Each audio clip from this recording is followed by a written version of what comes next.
Hey, welcome to the channel. I am musically malnourished, and you're on my journey to go deep and wide in discovering new music and artists. We are in the 2013 album from 21 Pilots called Vessel. I started buying CDs again as I started this channel. I don't have a CD player. I do have a CD player in my vehicle, but I still use my phone for most of the time. But there was just something as I was doing this channel that lit this nostalgia fire in me to start picking up some CDs. And so I've been doing that. And the booklet in here, because some of the CDs that I've got just have like a little insert with a picture. This has a full lyric booklet, so that's pretty cool. But today we begin Vessel. I'm so excited. Now, just a quick note for you guys, and I normally do this on the first track of every album, so if you're new here, we'll jump in just a second, or feel free to skip ahead. With this, between their self-titled album and Vessel releasing, obviously a lot had happened with the band. Originally 3 members. Now, between the self-titled album and the release of Vessel, 2 of the original drop. Josh Dunn comes on with Tyler Joseph, obviously, and they had begun working on a release which was called Regional at Best, which is just a really cool name because it's almost this idea. It's this humility and kind of a tongue-in-cheek and maybe even self-deprecating way of just poking fun at yourself. Is just like, oh, we're going to be global, worldwide. And they're like, yeah, we're just regional at best. But anyways, with that, I know like they ended up getting signed by a major deal. And then I think the ultimate like not pair company, like I think Warner Brothers is like the ultimate owner of the music company and all that. Correct me if I'm wrong there. But several of the tracks from Regional at Best were redone and released on Vessel, but there are several tracks that were not. And so I know that Warner Brothers has tried their best to kind of like shut those down, remove them, keep them out. I actually have already made a video for Patreon beginning the songs on Regional at Best, not doing the songs that are on Vessel. I'm going to save the Vessel versions for Vessel, but doing the other Regional at Best songs. So I did listen to Slowtown, which was incredible. And I heard they actually take some ideas from that and redo it for a later song. Anyways, I am struggling with some copyright issues for those videos, but as soon and if I'm able to get them up, they will be on Patreon and I'll let you know. So just keep an eye out. But anyways, today we're starting Vessel. And I did want to read this. This comes from Tyler himself. In an interview, he said the album's called Vessel, and a vessel carries something that's important, but the outward shell of a vessel isn't necessarily that important. The theory behind that is our bodies are going to die, but what we have inside of us is much more important than that. Just like the meaning of the song or the message of a song will live on, which is really cool and kind of points toward the cover art of these 2 old men that I imagine in some ways meant to represent Tyler and Josh. Would be really funny if this was their parents. Who knows? I don't. But even the back of the lyric booklet, you kind of see this juxtaposition of them in these skeleton outfits standing behind them. So, all right. Well, we're getting ready to jump in for the first track, Ode to Sleep. And we'll listen through the song and talk about the lyrics and things, excuse me, on the other side. So here we go. This is the beginning of Vessel.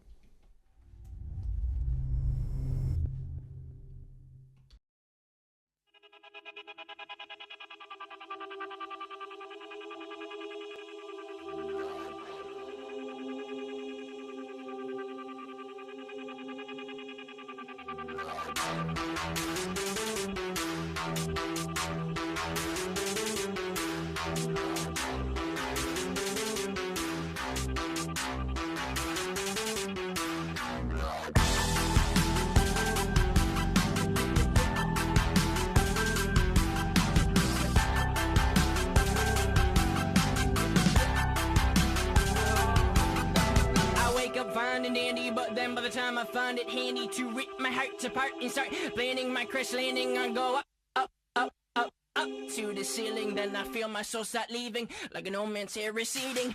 I'm bleeding, so please on my knees repeatedly, asking why it's got to be like this. Is this living free? I don't want to be the one that lets the sun's blood on my hands out to the moon. Take this weapon, force in darkness, some see a pen, I see a harpoon.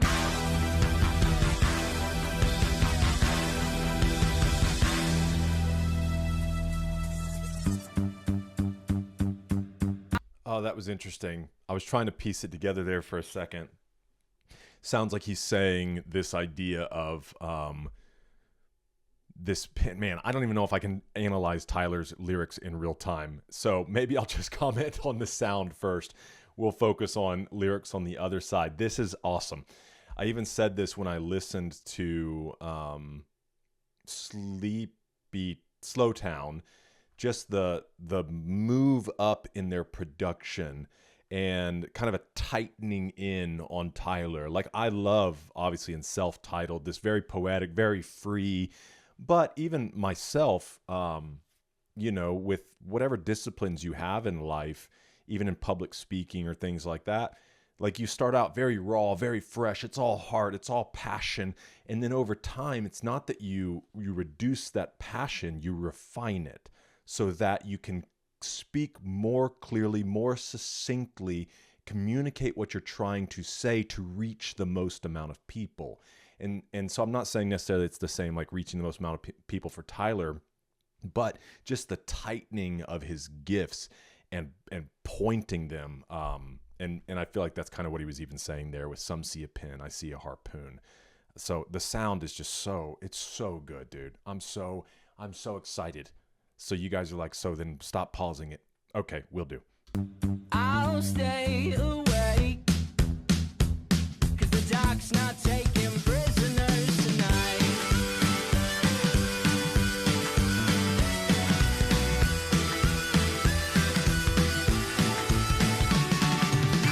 Why am I not scared in the morning? I don't hear those voices calling.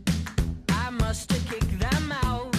I must have kicked them out. I swear I heard demons yelling those crazy words they were spelling. They told me I was gone. They told me I was gone. But I'll tell them, honey, won't you let me go? Do I threaten all your plans? I'm insignificant. Please tell them you have no plans for me. I will set my soul on fire. Whatever I become, I'll tell 'em.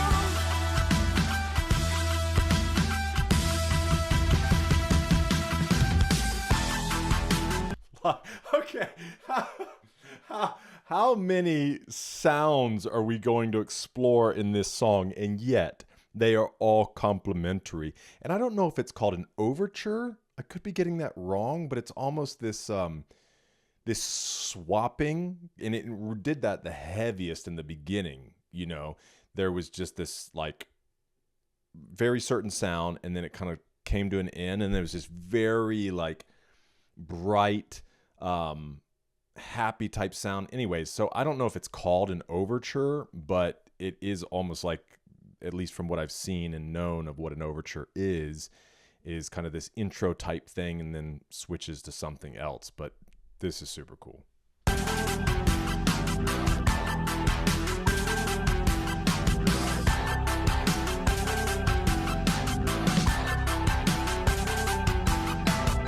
On the eve of a day that's forgotten and faking the truth, they wait and cause anticipate the start of a day when we put on our face a mess that portrays that we don't need grace. On the eve of a day that is bigger than us, but we open our eyes 'cause we're told that we must, in the trees of the rums and the cause that bleed, desperately yelling at something we need. I'm not free, I ask forgiveness 3 times, same amount that I not a 3-time MVP this crime. I'm afraid to tell you who I adore, won't tell you who I'm singing towards. Metaphorically, I'm a whore, and that's denial number 4.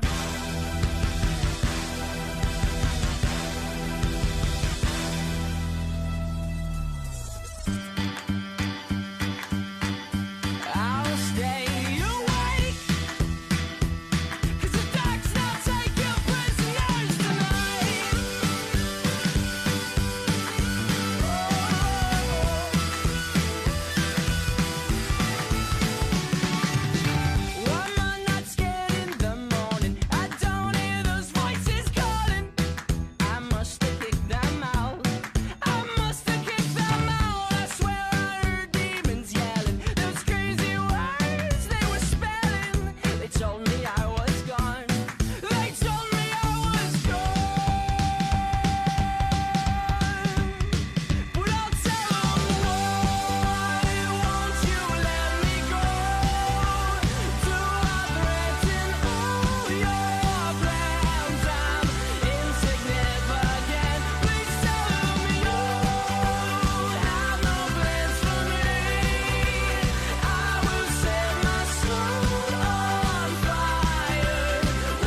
Oh man, what an awesome opening. I can't tell you guys. I mean, I've already said it, so I am literally telling you guys how excited I am to get into more 21 Pilots. Because I do. I do not listen ahead. And so every time I'm experiencing these, I really am experiencing them for the first time.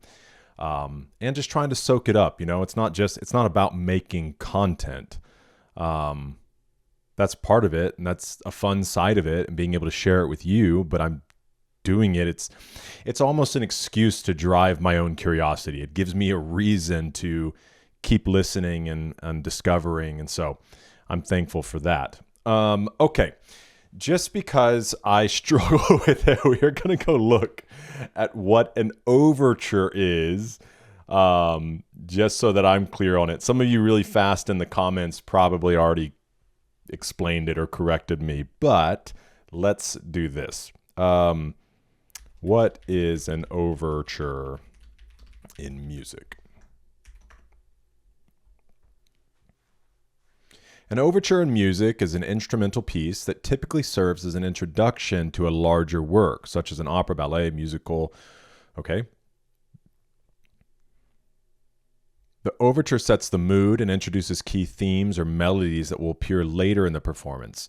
So I don't know if it's technically what it is, but in short, well, let's read these. These are interesting. This is part of what we do here, right?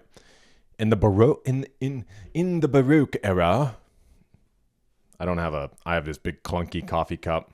It's my Starbucks Animal Kingdom coffee mug.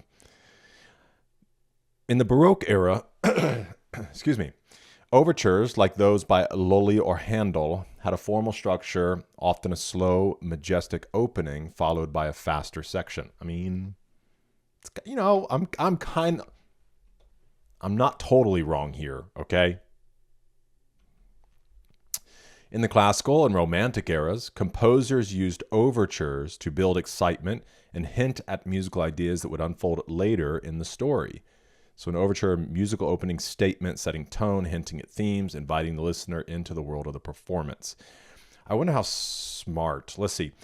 Would you consider what Ode to Sleep by 21 Pilots an overture in the album Vessel? I do not expect to get good results here. Oh, thank you so much. Thank you. That's a sharp observation. And yes, in many ways, Ode to Sleep functions like an overture for Vessel, even if it's not formally labeled as one. Here's why. Ode to Sleep jumps between radically different sections, dark rap verses, pop hooks, and euphoric choruses, mirroring the stylistic diversity that defines Vessel and defines 21 Pilots. The whole album swings between anxiety, faith, humor, and hope. Ode to Sleep encapsulates that emotional whiplash right from the start. It's almost like Tyler and Josh are saying, here's everything this album is going to wrestle with. Light, dark, chaos, order, all in one track. Well, that's a lot of stuff. We're not going to read all that. So while not a classical overture by form, Ode to Sleep absolutely serves as an overture in function. It's a musical mission statement before the rest of Vessel unpacks those ideas in full. Okay, so here's what we can all agree upon. I'm sort of there, even if not formally. So that's somewhat validating. Okay, let's get to the business at hand here. Man, that was so cool. And I heard a lot of great stuff in there, so I'm excited to get into it. Ode to Sleep seems to represent night and day as both the instrumentation and the lyrics seesaw back and forth between the light and dark. The verses are riddled with a dark tone full of conflict, similarly to how Tyler describes his nights, which I've picked up on that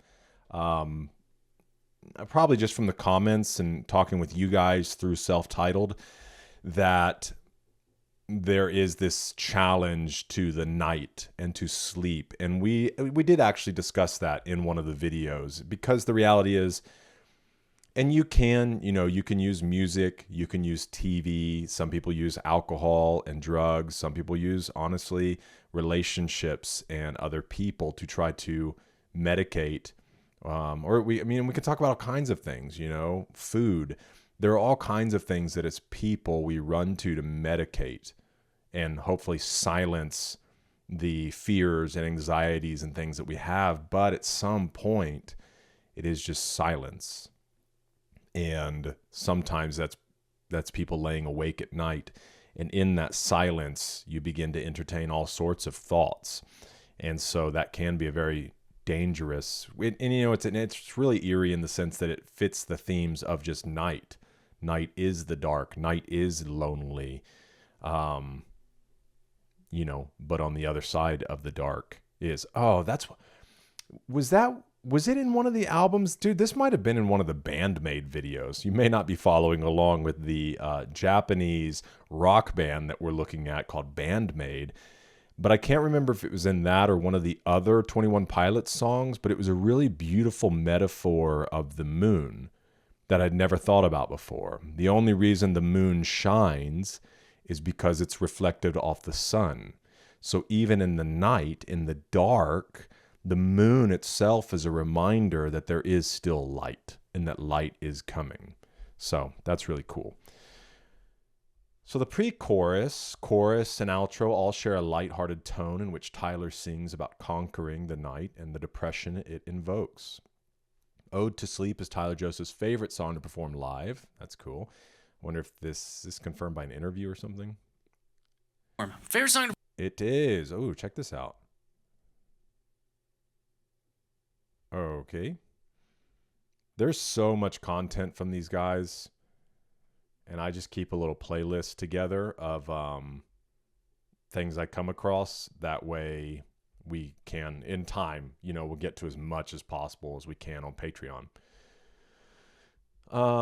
So he confirmed that in an interview. Even after releasing Blurry Face and touring extensively, this track was originally featured on Regional at Best in 2011 and was later remastered for Vessel in 2013.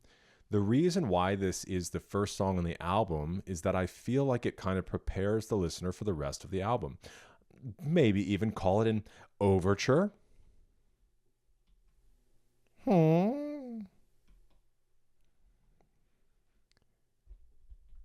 It almost puts them through a boot camp of what to expect, which is don't expect anything. I'm game for that. The music video was released on New Year's Eve in 2014. Sweet. It depicts the band's rise to fame, starting with their first show and ending with a performance at a venue holding 12,000 fans. Oh man, there's all kinds of stuff here. Goodness gracious. I'm going to have to look up that music video. When I was trying to name the song, we actually played it live before it was named. This was back when we had a small following in our hometown. It was small enough that everyone got to write on a piece of paper saying what the song should be named and put it into a bucket. What? That is so fun. Bands should still do that. Like, as they get big. That's so cool.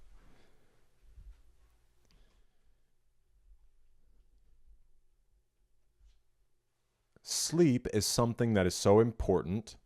For whatever reason, there's a lot of people who struggle with finding the ability to sleep. It's one of my favorite songs to play live. There are no rules. At least I didn't think there were any rules when I wrote the song.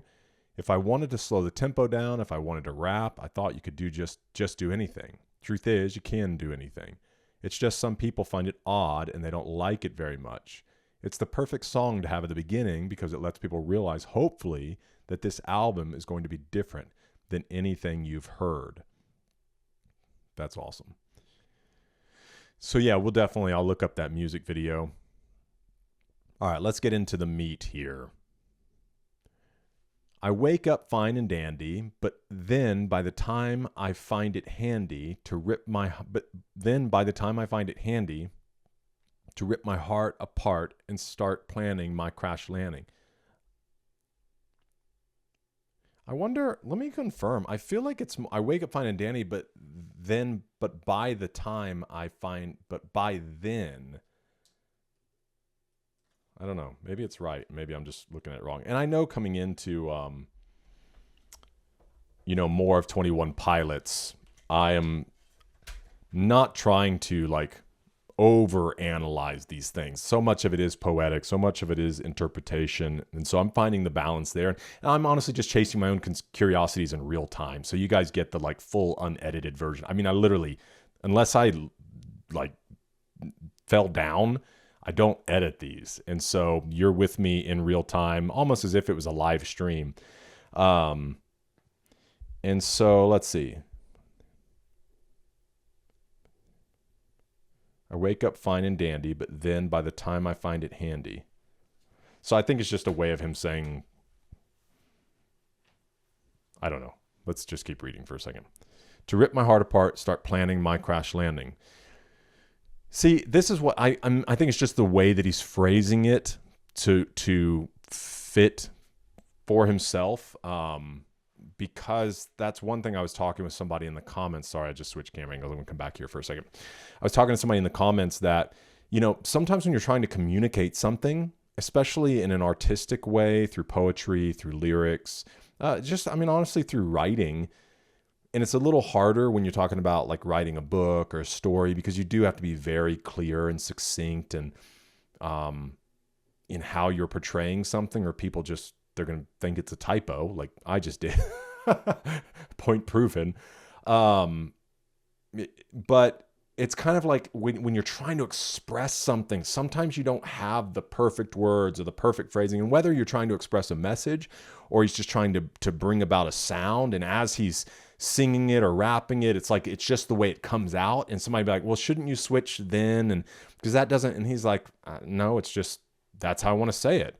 I wake up fine and dandy, but then by the time I find it handy, it just flows for him. And so I think what he's trying to say is like, he wakes up fine and dandy, like everything's good, but then right about that time is when like he wants to rip his heart apart and just start planning his crash landing. Like it's all just, I wake up fine, and then all of a sudden it's just like, So I think that's really it. I go up, up, up, up to the ceiling. Then I feel my soul start leaving like an old man's hair receding. Pretty clear on that one. And, I got some personal experience there. Wasn't long ago, I actually had long hair. And then it was like getting all thin up here. And I did the thing that I want every other man that has thinning hair up here to do, especially if it's long and you try to pull it back. And it's just like, looks like this, right? It's just accept your genetics. I'm pleading, please, oh please, on my knees, repeatedly asking, why has it got to be like this? Is this living free? I don't want to be the one who has the sun's blood on my hands. I'll tell the moon, take this weapon, forged in darkness. Some see a pin, I see a harpoon. All right, I'm going to look at this and kind of wrestle with this for a second before I hop over and see maybe what some others have thought about it. And that's the thing we're doing with Genius, right? It's not an over-reliance. Unless Tyler himself or Josh have quoted about this and explained it, it's really just other people's opinions, other people's commentary. And so we will take that with a grain of salt, but also trying to figure out what I, not what we. You can obviously share your thoughts in the comments, and that's part of what we do. But, trying to take into context everything that's being talked about and coming to a conclusion first. I don't want to be the one who has the sun's blood on my hands.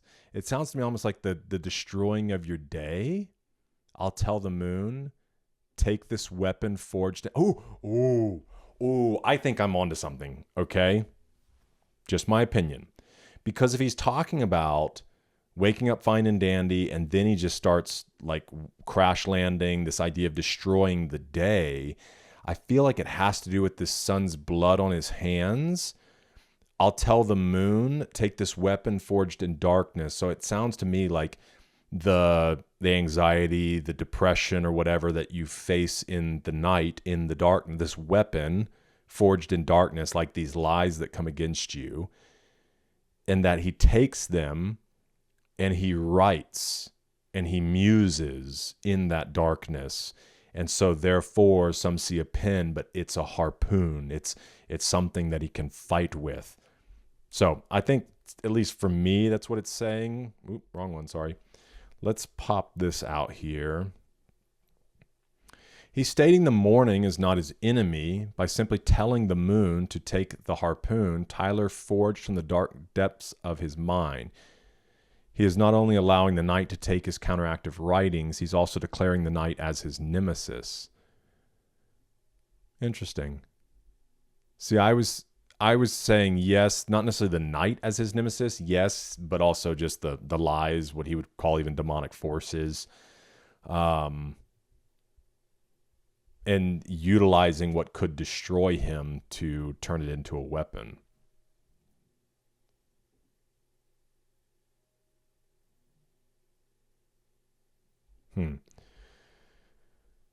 The lines work as a play on words as well. He's speaking about killing the goodness, represented both by the sun's light and Christ, the Son of God. He fears the sun being harmed due to his perceived shortcomings.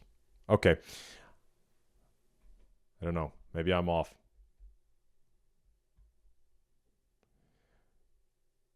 Let's have a conversation about that in the comments. I don't want to hang around here on it too long. And honestly, you know, what I do after these videos is these become the songs that like I just play and listen to and go over the album over and over. So I think we've looked at this one enough. I've kind of come to what I feel about it, but I can see this idea. I'll tell the moon, take this weapon. So he's telling the moon to take a weapon. I don't know. All right, sorry. I'll stay awake because the dark's not taking prisoners tonight. Why am I not scared in the morning? I don't hear those voices calling. I must have kicked them out. I swear I heard demons yelling those crazy words they were spelling. They told me I was gone. So that's a lot of what we just talked about. This, to me, kind of sounds like the inability to sleep. I'll stay awake because the dark's not taking prisoners tonight. I don't know, it just sounds like sleeplessness to me. Because being a prisoner to the dark sounds like sleep.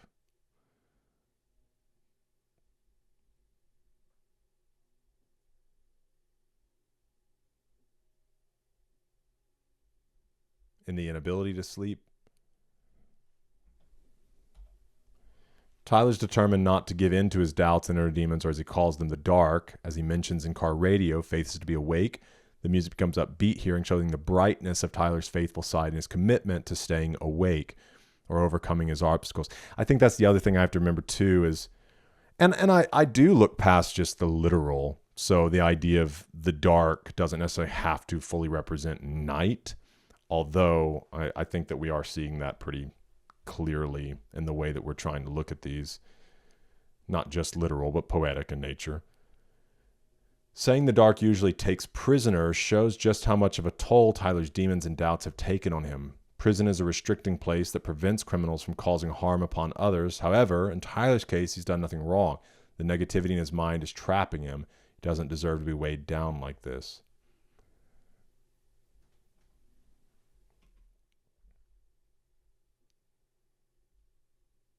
The other idea, though, if somebody's not taking prisoners, it means that they're generally destroying. Like if you're going against an enemy and you're like, take no prisoners, what you mean is kill everybody.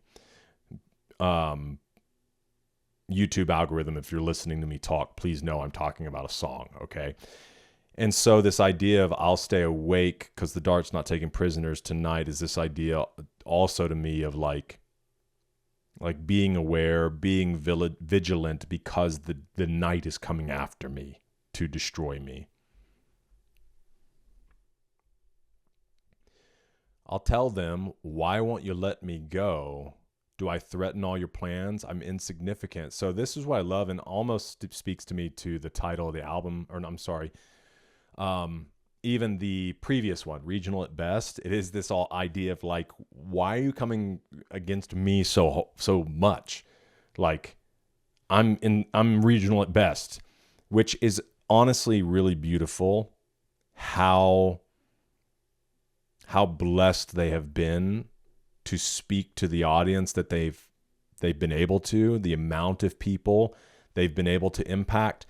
And, if you believe it from a spiritual side, or even like a biblical perspective, it is the recognition that there's something in them that needed to be stopped and squashed.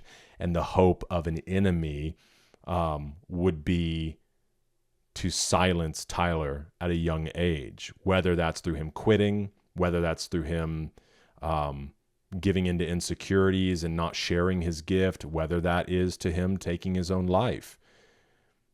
Because the recognition that what the work that was going on inside of him, and obviously him and Josh together, was going to help so many people. And so, yes, it is a recognition. You do, Tyler, threaten their plans. So please tell them, you have no plans for me. I will set my soul on fire. What have I become? I'll tell them. This is curious.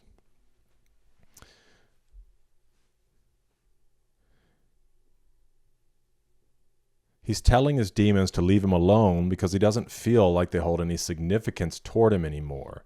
This may be said with a renewed strength, faith, God, seeing as how Tyler previously used. The catch, though, is Tyler's having trouble fully expelling the devil from his life. It caused him to become such a mess, which is why he asks, what have I become? This is possibly reinforced by the line, I will set my soul on fire, for it is telling where his conflicting thoughts will put him.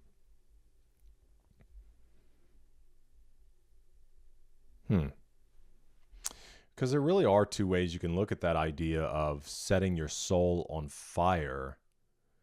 That sure, there is a destructive nature of like burning it all down, but at the same time, there is a use of setting your soul on fire in the sense of like burning with passion, fervor, zeal.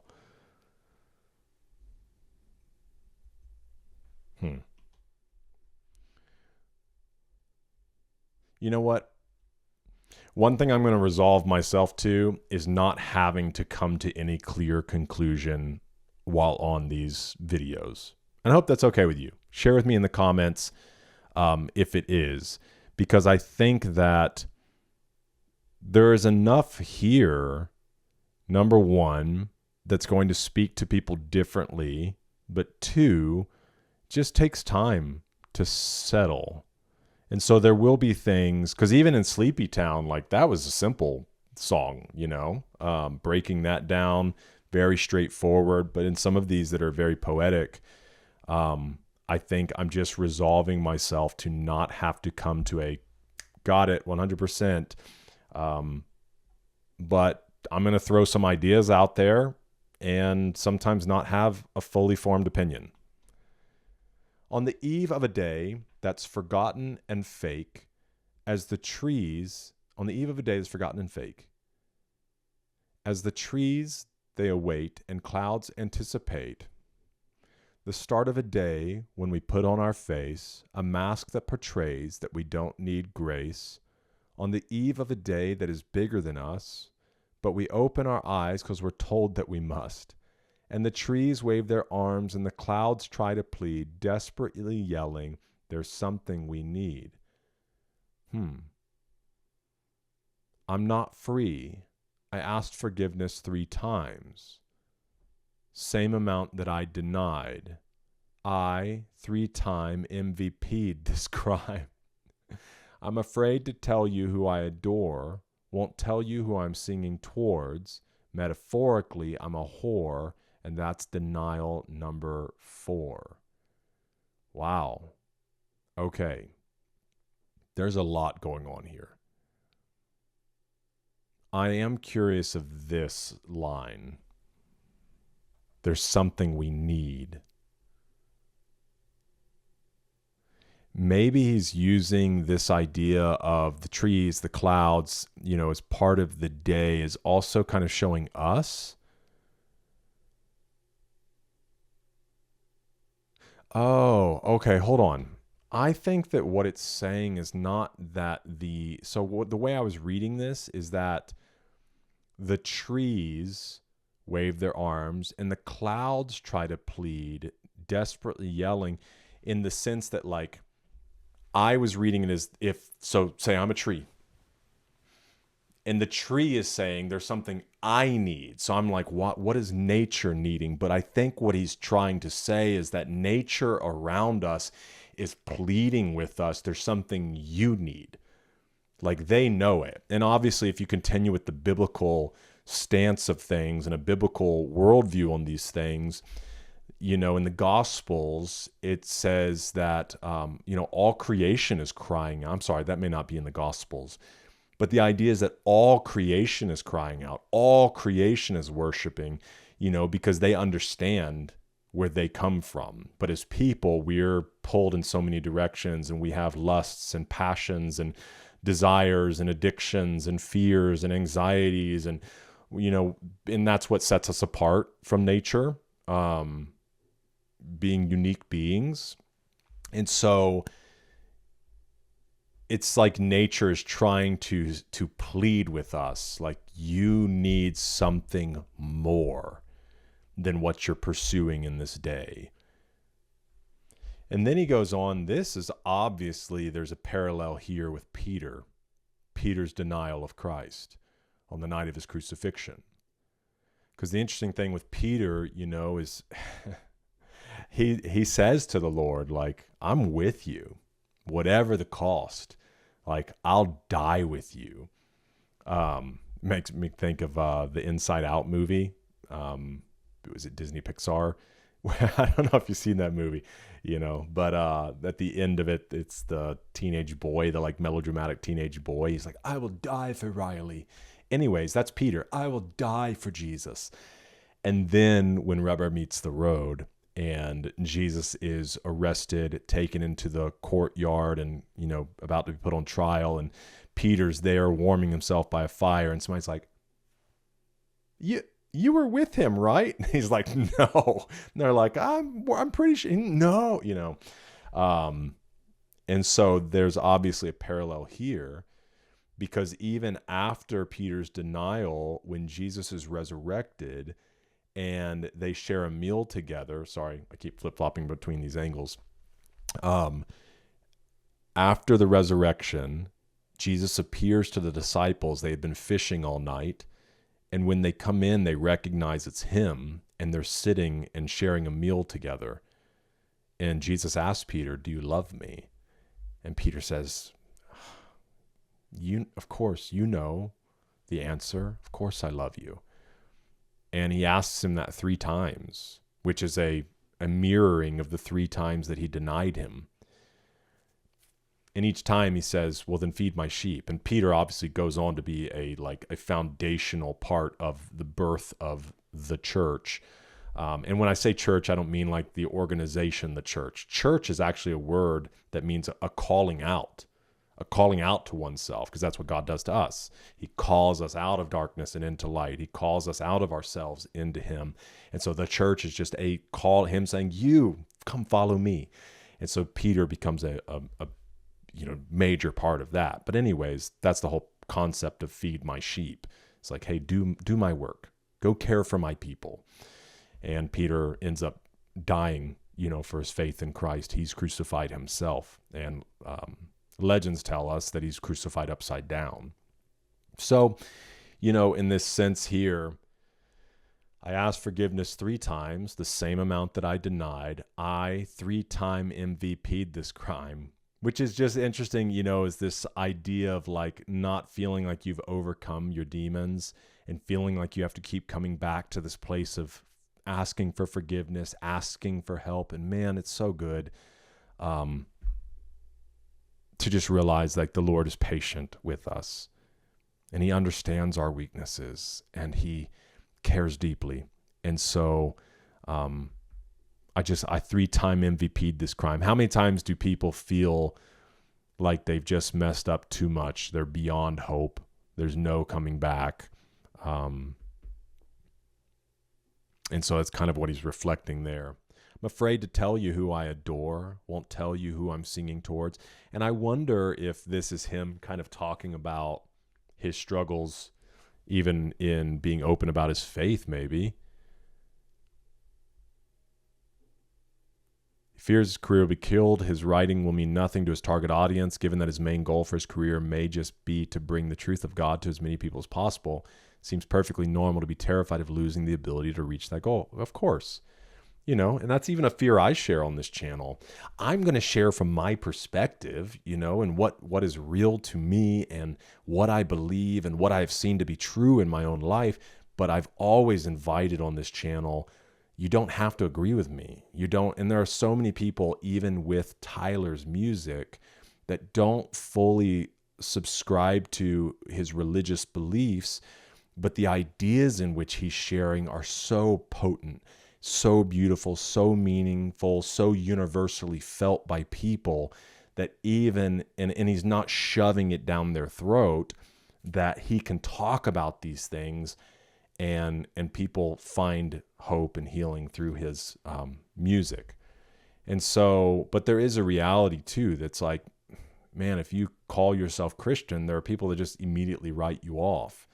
And that's, existed forever. That's part of what got Jesus crucified, were his claims. And then obviously his followers as well. But I love this too. Metaphorically, I'm a whore, and that's denial number 4. And I feel like it's connected to this word metaphorically, because even in the scriptures, the God's people are known as an adulterous people, because we say, I love you, I want to follow you, I believe in you, and then we still fail at times and chase after things that are not our first love.